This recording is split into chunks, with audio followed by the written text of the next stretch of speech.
గల్లంతైన వారి కోసం అయితే నిన్న నుంచి కూడా గాలింపు చర్యలు అయితే ముమ్మరం చేస్తున్నారు. ప్రధానంగా చూసుకుంటే ఏదైతే గల్లంతైన వారిలో 8 ఒక మృతదేహం మాత్రమే లభ్యమైంది. మిగిలిన 7 కోసం కూడా గాలింపు చర్యలు అయితే ఉదయం నుంచి కూడా తెల్లవారు నుంచి కూడా ముమ్మరంగా సాగుతున్న పరిస్థితి చూడొచ్చు. ప్రస్తుతం ఇక్కడ పక్కన గాలింపు చర్యలు ఎవరైతే గల్లంతైన వారు 8 ఒకటి మాత్రమే లభ్యమైన పరిస్థితి ఉంది.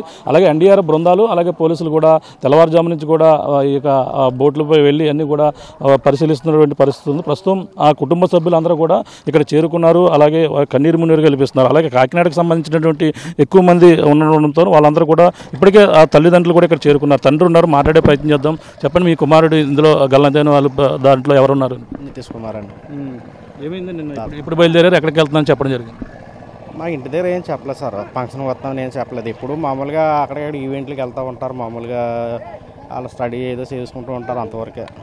తర్వాత మాకు వాళ్ళ అమ్మతో ఎక్కువ మాట్లాడుతూ ఉంటాడు. నేను వర్క్కి వెళ్ళిపోతాను బయటికి. నాతో తక్కువ బాండింగ్, వాళ్ళ అమ్మతో ఎక్కువ. మధ్యాహ్నం భోజనానికి వచ్చాడు. నిన్న రాలేదు ఫంక్షన్ అని నాకు తెలీదు. తర్వాత నాకు 5:30కి ఫోన్ చేసి ఒక అమ్మాయి ఇలాగ అంకుల్ ఇలా జరిగింది, ఒకరికొకరు చేయట్టుకుని ఇలాగ మొత్తం అందరూ చూస్తాను కానీ వెళ్ళిపోయారు అని చెప్పిందండి. అప్పుడు మేము సాయంత్రం వచ్చాం. ఏం చేస్తుంటాడు మీ అబ్బాయి అండి? ఏం చదువుతున్నాడు? బీఎస్సీ యానిమేషన్ కోర్స్ చేస్తున్నాడు సార్. సంజీవి ఇన్స్టిట్యూట్ అండి, కోకిల దగ్గర, కాకినాడ. ఓకే. అంటే వీళ్ళప్పుడు వచ్చిన వాళ్ళందరూ ఫంక్షన్ ఎవరిదన్నా బంధువులండి లేదంటే ఈవెంట్ సీనియర్లు అని చెప్పారండి. వాళ్ళు మా వాళ్ళతో చదువుకున్న పిల్లలు వీళ్ళకంట సీనియర్లు అంట. వాళ్ళు ఎవరో ఇన్వైట్ చేస్తే ఇక్కడికి వచ్చి ఇలా అయింది. మీరేం చేస్తుంటారండి? నేను మామూలుగా ఆటో వర్క్ అది చేస్తాను. అంటే మీకు సరిగ్గా ఏ సమయంలో ఫోన్ చేశారు, ఎవరు చెప్పారండి మీకు ఇలాగా? సార్ 5:30 అవుద్ది. ఆ అమ్మాయి చేసిందండి. అంకుల్ గారు ఇలా జరిగింది అనేసి నేనేమనుకున్నానంటే అండి, మామూలుగా ఏమన్నా అమ్మాయిలతో ఏమైనా గొడవ పడ్డాడేమో అని నేను అనుకుంటే, అమ్మాయి స్లోగా ఇలా జరిగింది, దిగారు, మొత్తం అందరూ ఒకరి తర్వాత ఒకరు వెళ్ళిపోయారు అని చెప్పింది. మీకు ఎంతమంది అని పిల్లలు? నాకు 2 ఆడపిల్లలు, ఒక అబ్బాయి అండి. ఆడి మీద ఎన్నో ఊప్స్ పెట్టుకున్నాను సార్. అసలు అన్నీ కలంత అయిపోయాయి. ఇప్పుడు వీళ్ళ మిగతా కాకినాడ సంబంధించి అందరూ స్నేహితులండి వాళ్ళు, మిగతా వాళ్ళు కూడా ఫ్రెండ్స్ అండి వాళ్ళంతా. మాస్టర్ గారు అబ్బాయిలు 2 ఉంటారండి. తర్వాత ఈ ఫ్రెండ్ రోహిత్ అన్న కుర్రాడు ఒకడండి. వీళ్ళు తర్వాత శివాలయం దగ్గర ఐరన్ షాప్ కుర్రాడు ఉంటాడు. కానీ ఆ కుర్రాడు దిగలేదంటండి, ఒడ్డు మీద ఉన్నాడని అన్నారు. వాళ్ళ సేఫ్ వీళ్ళు ఎవరో మామూలుగా ముందు ఈ ఊరులో కుర్రాడు మామూలుగా ఇందులో దిగాడంటండి. దిగిపోతే కొట్టుకుపోతున్నాడంట. కొట్టుకుపోతుంటే ఏమన్నారంటే అండి వాళ్ళు మామూలుగా కొట్టుకుపోతుంటే కేకలేస్తుంటే ఎటకారం ఆడుతున్నాడు, అదేం కాదనేసి కాపాడదని ఒకటి తర్వాత ఒకటి వెళ్ళి అలా వెళ్ళిపోయారంట. అలా జరిగింది. నితీష్ కుమార్ అండి మా అబ్బాయి.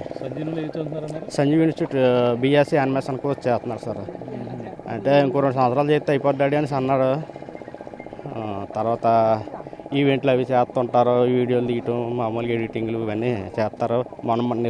మొన్న షార్ట్ ఫిల్మ్ కూడా తీసాడు సార్. ఇంతలోనే అలా జరిగిపోయింది.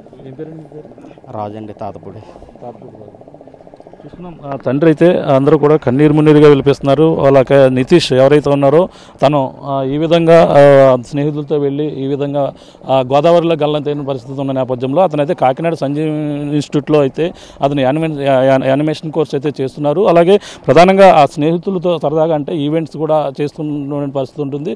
తన ఒగ్గాన కుమార్ అంటే అతనికి ఎవరైతే ఉన్నారో తాతపూడి రాజుకు సంబంధించినటువంటి ఈ యొక్క నితీష్ అయితే ఇప్పుడు ఇది ఒక అతనికైతే 2 ఆడపిల్లలు, ఒక అబ్బాయి, అంటే తన మీద అన్ని ఆశలు పెట్టుకుని చదివిస్తున్నటువంటి పరిస్థితి ఉంది. ఈ నేపథ్యంలోనే తను ఈ విధంగా గోదావరిలో గల్లంతవి ఈ విధంగా మృత్యువాత పడడంతో అందరూ కూడా తన కుమారుడు ఈ విధంగా దూరడంతో తండ్రి ఎవరైతే ఉన్నారో రాజు కన్నీరు మున్నీరుగా లేపిస్తున్నారు. కాకినాడకు సంబంధించినటువంటి 4 స్నేహితులు కూడా ఈ విధంగానే మృత్యువాత పడడంతో మిగిలిన పాస్టర్కి సంబంధించినటువంటి 2 కుమారులు ఎవరైతే ఉన్నారో అలాగే తండ్రి ఎవరైతే ఉన్నారో అలాగే తండ్రి కూడా ఇక్కడికి మరి కొద్దిసేపులో ఇక్కడ చేరుకుంటారు. అలాగే మొత్తం అందరూ కూడా వాళ్ళు కన్నీరు మున్నీరుగా వెలిపిస్తున్నటువంటి పరిస్థితి ప్రధానంగా ఉందని చెప్పాలి.